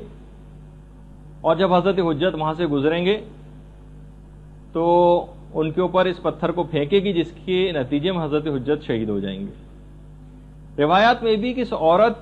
کی جو شکل و صورت ہے اس کی ظاہری حالت مردوں کی طرح سے اس کی داڑھی ہوگی اس عورت کی۔ اچھا، لیکن یہ والی جو روایت ہے، اچھا ابھی کچھ ہی عرصے پہلے ایک بات بڑی مشہور بھی ہوئی تھی آیت اللہ بہجت کے حوالے سے، کہ جب وہ زارو قطار رو رہے تھے اور لوگوں نے اسے دریافت کیا تھا تو لوگ کہتے ہیں کہ انہوں نے اپنے گریے کا وجہ بیان کی کہ وہ عورت پیدا ہو چکی ہے جو حضرت حجت کو شہید کرے گی۔ اب بہت ساری جب ہم نے اس کا ویسے جب اس کی تحقیق کی اور وہاں کے علماء قوم سے پوچھا تو اکثر نے تو کہا کہ حضرت آیت اللہ بہجت کے حوالے سے جو باتیں ہم کراچی سے سنتے ہیں وہ خود ہم حضرت بہجت کے سامنے رہتے بھی ہم کو سنائی نہیں دیتی، کہ بعض اوقات اس قسم کی باتیں کہ ہمیں وہاں سے سننے میں آتی ہیں کہ یہ حضرت آیت اللہ بہجت نے یہ بات کہی یا انہوں نے یہ عمل کیا ہے، یہ ہمیں وہاں سے پتہ چلتا ہے کراچی سے۔ تو بہرحال بعض اوقات بہت سی چیزیں اس طرح کی مشہور ہو جاتی ہیں جو پھر پھیلتی چلی جاتی ہیں معاشرے کے اندر۔ اب میں اس روایت کا پہلے بتا دیتا ہوں۔ اب یہ والی بھی جو روایت ہے اس کے متعلق سید محمد صدر جو ہیں انہوں نے تاریخ بعد الظہور ایک کتاب لکھی ہے، اس کے اندر بھی اس بات کو کہا ہے کہ یہ جو روایت ہے اصل میں یہ الزام الناصب میں سید علی حائری یزدی علامہ یزدی نے نقل کی، اور روایت بھی اس طرح سے نقل نہیں کی بلکہ کہا کہ روایت میں اس طرح سے آئے، نہ انہوں نے کوئی حوالہ لکھا ہے اس روایت کا، نہ کس کتاب کے اندر ہے یہ روایت عورت کے ذریعے امام زمانہ کی شہادت کی، تو یہ ناقابل اعتبار یہ روایت ہے۔ تو لیکن بہرحال جو چیز بالکل یقینی ہے وہ یہ ہے کہ بہرحال کی شہادت کی روایت، اب یہ والی روایت اگرچہ ضعیف ہے لیکن امام کسی بھی اور وجہ سے جس کا تذکرہ معتبر روایت سے ثابت نہیں ہے، ہو سکتا ہے کہ امام شہید ہوں یا وفات پائیں، لیکن علماء نے کہا کہ وفات اور شہادت کی جو روایتیں ہیں اس میں شہادت کی روایت ذرا زیادہ برتری رکھتی ہیں۔ اچھا، پھر اس کے بعد جب امام بہرحال شہید ہو جائیں گے یا وفات پا جائیں گے تو پھر بلکہ ان کی وفات سے بھی کچھ پہلے مظلوم کربلا امام حسین علیہ الصلوۃ والسلام تشریف لائیں گے۔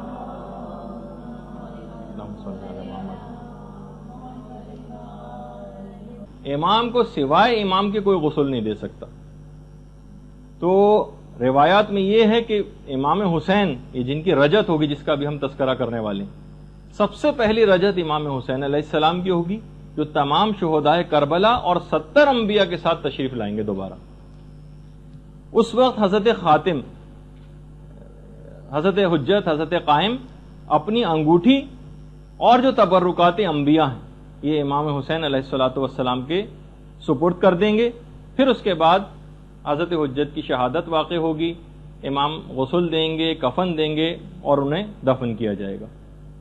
اچھا، اس میں ایک بات اور بھی روایات میں آئی ہے کہ جو شیطان والا جو واقعہ ہے کہ کیا شیطان کو امام زمانہ قتل کریں گے؟ چھٹے امام سے یہ بات پوچھی گئی کہ شیطان نے تو قرآنی آیت بھی ہے کہ قیامت تک کے لیے مہلت مانگی تھی، یعنی اسے وقت معلوم تک کی مہلت دی گئی، تو یہ کہہ دیا جاتا ہے کہ ہاں تجھ کو قیامت تک کی مہلت ہے، سورہ ہجر میں بھی جو کہ پوری آیت ہے۔ تو امام نے فرمایا اس کو حضرت قائم کے قیام تک کی مہلت دی گئی، امام کے پاس پھر جب اس کا آخری وقت قریب آ جائے گا شیطان کا تو امام کے پاس وہ زانوں کے بل چلتا ہوا مسجد کوفہ میں شیطان آئے گا اور اس وقت ایک جملہ کہے گا، ہائے میری بد نصیبی، یہ روایت کا جملہ ہے، اور پھر اس کے بعد امام اس کے پیشانی کے بالوں سے اس کو پکڑ کر اس کی گردن کو کاٹ دیں گے، اور یہی وہ وقت معلوم ہے جس کو شیطان کو جس وقت تک کی مہلت دی گئی۔ تفسیر عیاشی میں بھی پوری یہ روایت ہے اور تفسیر المیزان میں علامہ محمد حسین طباطبائی نے بھی اس روایت کو لکھا ہے۔ اچھا، کچھ علماء نے کہا کہ جو شیطان کے قتل والی جو روایت ہے اس سے مراد فزیکلی شیطان کا قتل کرنا مراد نہیں، کچھ علماء نے یہ بات بھی کہی، بلکہ اس کے معنی یہ ہیں کہ ابلیسی مکر و فریب کا جو نظام ہے دنیا سے یہ ختم ہو جائے گا، ابلیسی نظریات بالکل ختم ہو جائیں گے اور عقل اور ایمان کی حکومت اس دنیا کے اوپر قائم ہو جائے گی۔ اچھا، اب کیونکہ ہم اس موقع پر آ گئے کہ حضرت حجت اس دنیا سے رخصت ہوں گے اور اس کے بعد پھر ہمارے تیسرے امام جن کی رجت سب سے پہلے ہوگی 70 انبیاء اور شہدائے کربلا کے ساتھ تشریف لائیں گے. کچھ لوگوں نے آ کر باقاعدہ مفضل نے آ کر امام سے کہا، شکایت کی کہ کچھ لوگ رجت کے قائل نہیں. ان کے متعلق آپ امام کیا فرماتے ہیں؟ اچھا ایک بات اور بتا دوں، اب یہ تھوڑے سی فقہی بحث ہے کہ جو رجت کا نظریہ ہے یہ ایک زمانہ تھا کہ جب یہ نظریہ ضروریات مذہب شیعہ میں سے ہوا کرتا تھا. ضروریات مذہب شیعہ ایک باقاعدہ ٹرم ہے، یعنی جس کو اگر انکار کر دیا جائے تو وہ شیعت سے خارج ہو جاتا تھا.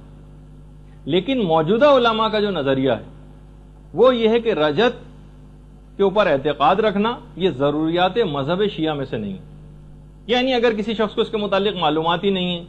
یا اگر وہ اس طرح کی روایات سنتا بھی، جس میں ابھی آخر ہم آگے چل کر تذکرہ کریں گے بھی اس کا، تو بہرحال اس کی شیعت پہ اس سے کوئی فرق نہیں پڑتا. جب رجت کا موقع آئے گا تو خود ہی دیکھا جائے گا. اور ابھی ایسا کوئی نہیں ہے کہ اگر کسی کو اس کا اعتقاد نہ ہو یا اگر آپ کسی کو یہ بات بیان کریں اسے یقین نہ آئے تو گویا وہ شیعت سے خارج سمجھا جائے. یہ والا ایسا نہیں. اور بس ایک جملہ کہوں گا، اب جس کو سمجھ آئے نہیں آئے تو نہیں، وہ یہ ہے کہ ضروریات مذہب شیعہ بھی بعض اوقات یہ جو نظریہ ہے کہ کون سی چیز ضروریات مذہب میں ہے اور کون سی چیز ضروریات مذہب میں نہیں، یہ بھی وقت گزرنے کے ساتھ کچھ مسائل میں تبدیلی ممکن ہے. ایک زمانے میں ایک چیز ضروریات مذہب شیعہ میں سے ہو اور کچھ عرصہ گزرنے کے بعد وہ ضروریات میں سے نہ رہے. یہ بہرحال ایک فقہی مسئلہ ہے، جس کو ایک اصولی مسئلہ ہے، جس پہ فی الحال اس پہ بات کرنے کی تو ضرورت نہیں ہے. تو مفصل نے آگے کہا کہ مولا کچھ ایسے افراد ہیں کہ جو رجت کے اوپر یقین نہیں رکھتے. تو امام نے کہا کہ کیا ان لوگوں نے ہمارے جد امجد کی وہ اور اہل بیت سے مروی وہ احادیث نہیں سنی جس میں بار بار ائمہ اطہار کی واپسی کی خبر دی گئی؟ کیا انہوں نے قرآن کی وہ آیت نہیں سنی، وَلَا نُذِيقَنَّهُم مِّنَ الْعَذَابِ الْأَدْنَىٰ دُونَ الْعَذَابِ الْأَكْبَرِ، جو باقاعدہ امام نے پھر آیت پڑھی کہ ہم انہیں بڑے عذاب سے پہلے چھوٹے عذاب کا مزہ چکھائیں گے. تو کہا کہ بڑا عذاب تو قیامت کا عذاب ہوگا اور چھوٹا عذاب اس دنیا میں ان ظالموں کے لیے رجت کے زمانے کا عذاب. من العذاب الادنی دون العذاب الاکبر، ہم چھوٹے عذاب سے پہلے ان کو بڑے عذاب سے پہلے انہیں چھوٹے عذاب کا مزہ چکھائیں گے. تو بڑے عذاب سے مراد قیامت کا عذاب ہے اور چھوٹے عذاب سے مراد رجت کا عذاب ہے. اچھا اسی طریقے سے امام نے ایک اور بھی دلیل فرمائی.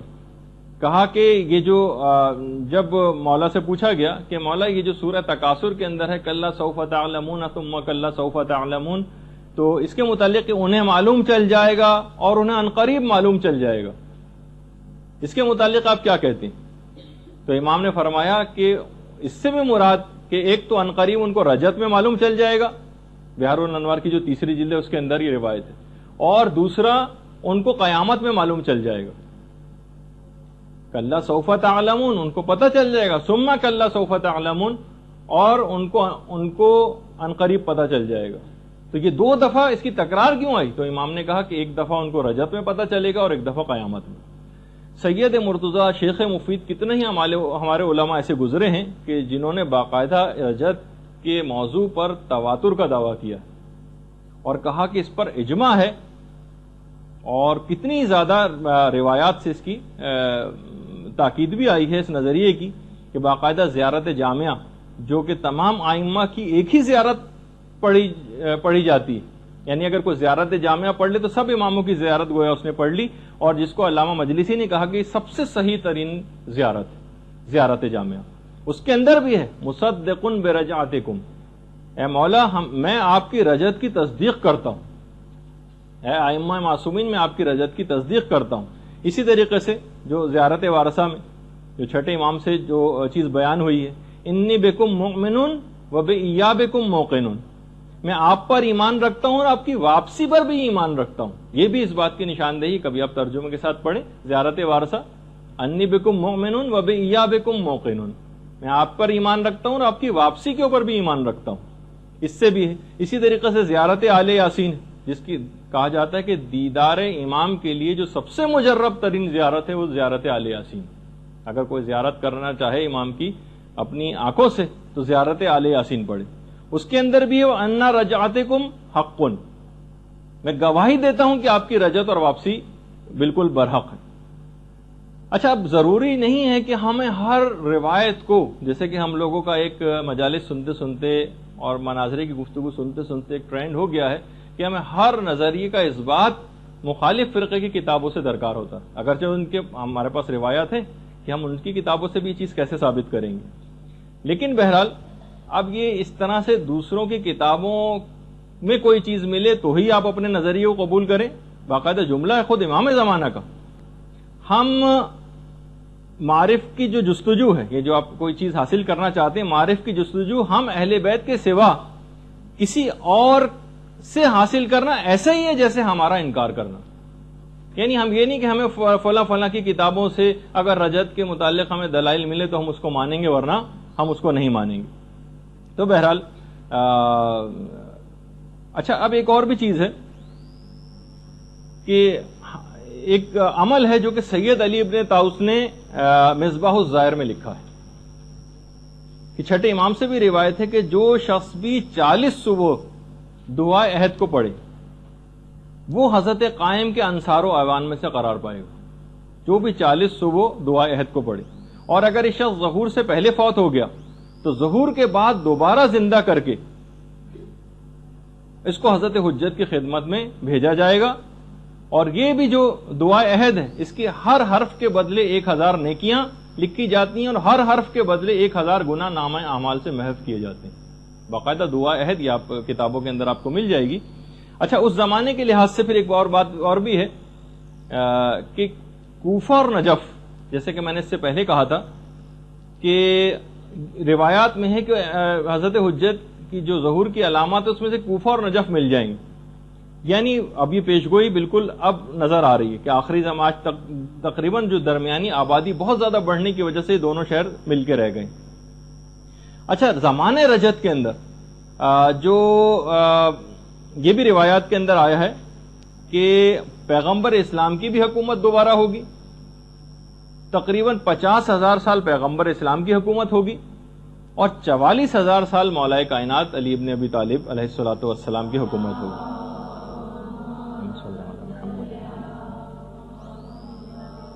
مولا کائنات اور پیغمبر اسلام کی ملاقات نجف میں ہوگی، اور ایک باقاعدہ ایک مسجد بھی تعمیر ہوگی۔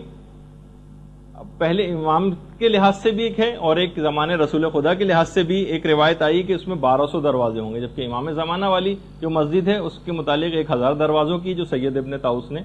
روایت نقل کی۔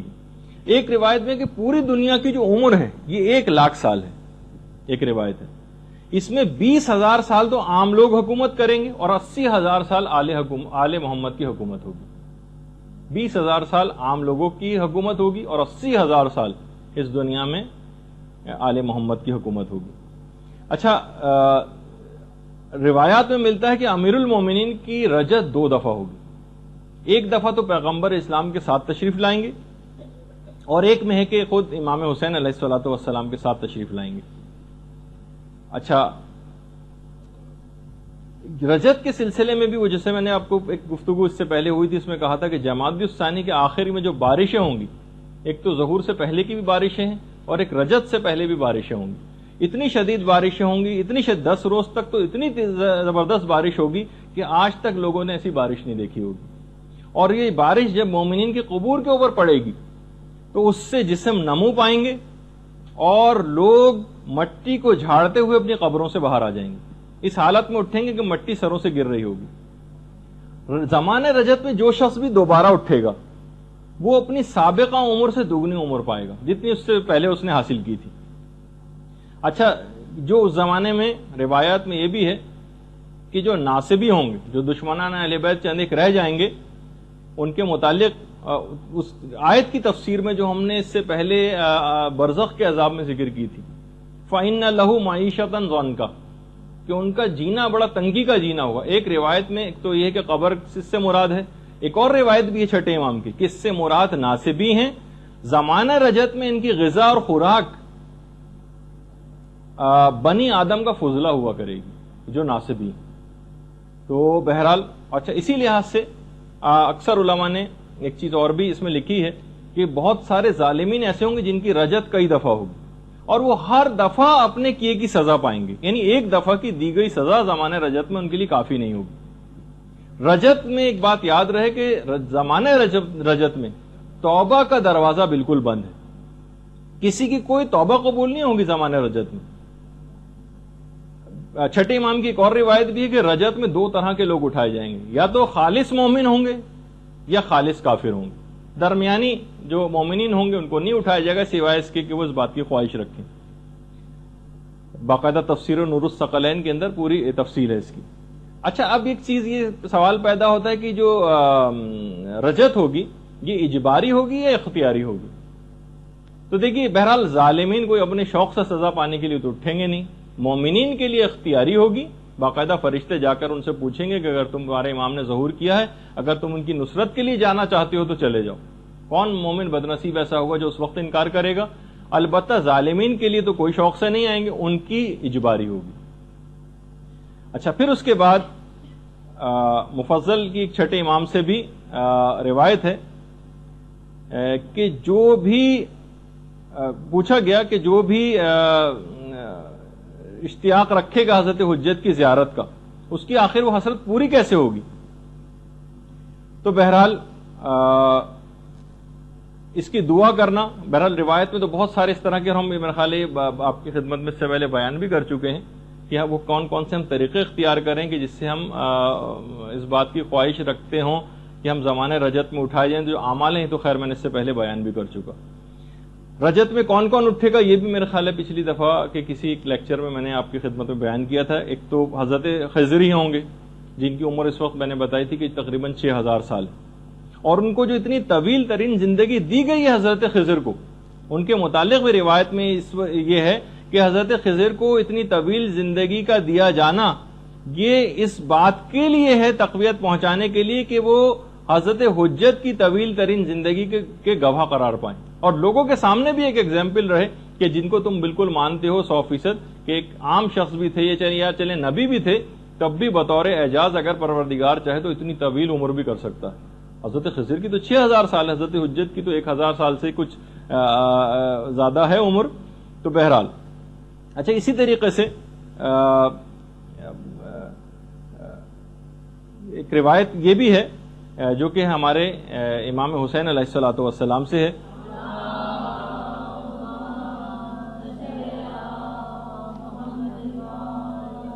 کہ میں وہ پہلا شخص ہوں گا کہ جو جس کے لیے زمین شگافتہ ہوگی. اچھا, اس کے علاوہ سلمان فارسی بھی اٹھائے جائیں گے زمانے رجت میں, ان کا بھی روایت میں تذکرہ آیا ہے. مقداد کا بھی تذکرہ آیا ہے. جابر بن عبداللہ انصاری کا بھی تذکرہ آیا ہے. حضرت ابو دجانہ انصاری کا بھی تذکرہ آیا ہے. دیکھیے حضرت ابو دجانہ ان کے متعلق ملتا ہے کہ جنگ احد میں سب لوگ چھوڑ کر چلے گئے تھے پیغمبر اسلام کو سوائے مولا کائنات کی اور ابو دجانہ کی. پیغمبر نے کہا تھا ابو دجانہ بیعت میں نے تمہاری گردن سے اٹھا لی, تم بھی اگر جانا چاہو تو چلے جاؤ, اور جہاں تک رہی بات علی کی تو وہ تو مجھ سے اور میں ان سے ہوں, لیکن میں تم پر سے اپنی بیعت کو اٹھاتا ہوں. ابو دجانہ نے کہا یا رسول اللہ ایسا ہرگز نہیں ہوگا. کیا آپ چاہتے ہیں کہ میں آپ کی بیعت کو چھوڑ کر اور اپنی زوجہ اور اپنی اولاد کے پاس چلا جاؤں جو خود ایک دن مرنے والے ہیں؟ کیا آپ چاہتے ہیں کہ میں آپ کی بیعت کو گردن سے اتار کر اپنے گھر کی طرف چلا جاؤں جو ایک دن ویران ہونے والا ہے؟ کیا آپ چاہتے ہیں کہ میں آپ کی بیعت کو چھوڑ کر اپنے اس مال و دولت کی طرف چلا جاؤں جو خود ایک دن فنا ہونے والا ہے؟ یا میں آپ کی بیعت چھوڑ کر اس موت کی طرف چلا جاؤں جو خود ایک دن مجھ تک پہنچ کر رہے گی؟ اس کے بعد بہرحال لڑے ابو دجانہ, اور اس کے بعد شہید ہوئے زخموں سے چور ہو کر. تفسیر نور الثقلین میں اس کا پورا واقعہ ہے. تو حضرت ابو دجانہ انصاری یہ زمانے رجت کے اندر اٹھائے جائیں گے. اسی طریقے سے حضرت مفضل ابن عمر چھٹے امام کے جو صحابی, خود چھٹے امام کہتے ہیں مفضل تم حضرت قائم کے دائیں طرف کھڑے ہوں گے اور تم لوگوں کو اس طرح سے امرو نہیں کرو گے, اور آج سے زیادہ اس زمانے میں لوگ تم سے فرمان کو حاصل کیا کریں گے. مفضل ابن عمر کو امام فرما رہے ہیں کہ تم دائیں طرف کھڑے ہوں گے اور تم اس زمانے میں بھی امر بالمعروف اور نہی عن المنکر کیا کرو گے, اور اس دن تم سے آج سے زیادہ لوگ فرمان حاصل کیا کریں گے. اسی طریقے سے زمانہ رجت میں اٹھائے جانے والے افراد میں مومن آل فرعون بھی ہوگا. مومن آل فرعون جن کا قرآن کے اندر بھی تذکر آیا ہے. اچھا یہ بھی حضرت امام مہدی کے اصحاب میں سے قرار پائیں گے. اس کے علاوہ حضرت موسیٰ کے جو وصی تھے یوشع بن نون، یہ بھی زمانے رجت میں اٹھائے جائیں گے. روایت میں ملتا ہے کہ ان کی بھی جو زندگی ہے حضرت یوشع کی، یہ جو ان کے وصی تھے حضرت موسیٰ کے، ان کی زندگی بہت زیادہ حضرت امیر المومنین کی زندگی سے مماثلت رکھتی. چھٹے امام فرماتے ہیں کہ انہوں نے حضرت موسیٰ کے بعد بہت تکلیفیں اٹھائیں، اور بالکل پیغمبر اسلام کی طرح سے ہی حضرت موسیٰ کی جو زوجہ تھی، ان کو کچھ منافقین نے اس بات کے لیے تیار کیا کہ وہ حضرت یوشع کے ساتھ جنگ کریں، اور جنگ ہوئی. بہرحال حضرت یوشع کو اس میں فتح نصیب ہوئی، اور حضرت شعیب کی جو بیٹی تھی یہ اصل میں حضرت موسیٰ کی زوجہ تھی. یہ جب گرفتار ہو کر لائیں تو حضرت یوشع نے ان کو معاف کر دیا. البتہ ایک بات اور بھی کہی کہ میں جب قیامت کے دن حضرت موسیٰ کے پاس جاؤں گا تو آپ کی شکایت کروں گا، کیا آپ کی وفات کے بعد آپ کی زوجہ نے کس طرح سے مجھ سے جنگ کی. تو زوجہ حضرت موسیٰ نے کہا وائے ہو مجھ پر، خدا کی قسم اگر مجھے جنت میں جانے کی اجازت مل گئی تو میں اس میں داخلے سے شرم کروں گی کہ موسیٰ وہاں پر موجود ہوں گے، میں نے کیسے منہ دکھاؤں گی کہ میں نے ان کی حرمت کو پامال کیا اور پردے سے باہر نکل آئی اور ان کے وصی سے میں نے جنگ کی. یعنی بالکل وہی مولا امیر المومنین کے واقعات سے بہت مماثلت ان میں رکھی ہے. البتہ علماء نے کہا ایک فرق ہے کہ مولا کے زمانے میں جو خاتون تھیں وہ آخری وقت تک یہی تصور کرتی رہیں کہ انہوں نے قرآن کے حکم وقرنا فی بیوتکنہ کے قرآنی حکم کی مخالفت نہیں کی. اے نبی کی بیویوں گھروں میں رہو. انہوں نے تو کہا میں نے پردے کو پامال کیا اور گھر سے باہر نکل آئے، ان کے وصی سے جنگ کی، لیکن وہ خاتون بہرحال آخر وقت تک یہی کہتی رہیں کہ میں نے کوئی غلطی نہیں کی. اچھا اسی طریقے سے اصحاب کہف کے متعلق ہے. یوشع بن نون بھی آئیں گے اور اصحاب کہف یہ بھی آئیں گے. اصحاب کہف کے تو متعلق ہے کہ سب سے پہلے دن جب خانہ کعبہ میں لوگ جمع ہوں گے سب سے پہلے اصحاب کہف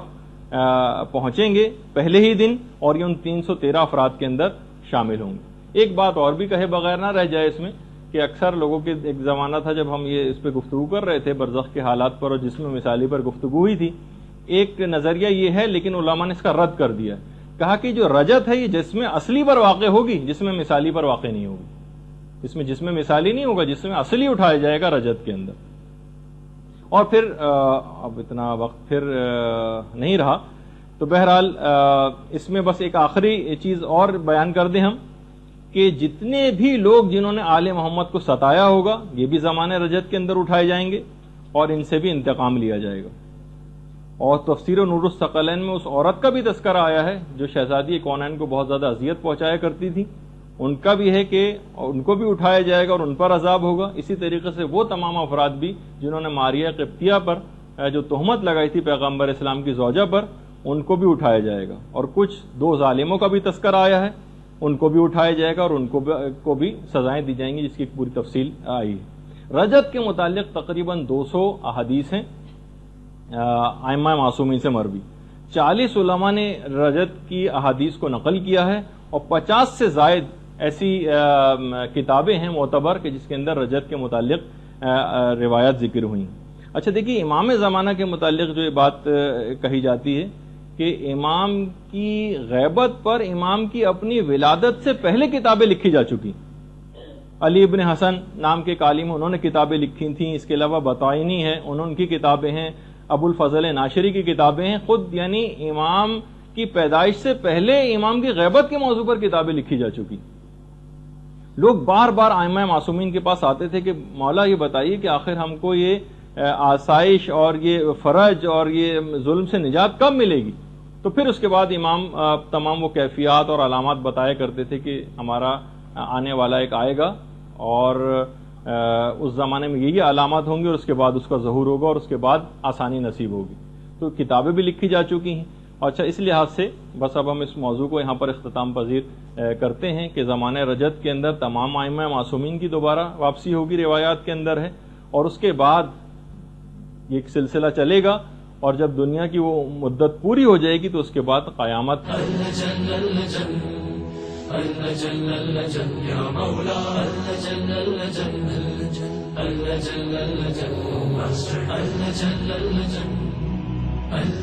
يا صاحب السماء اللجن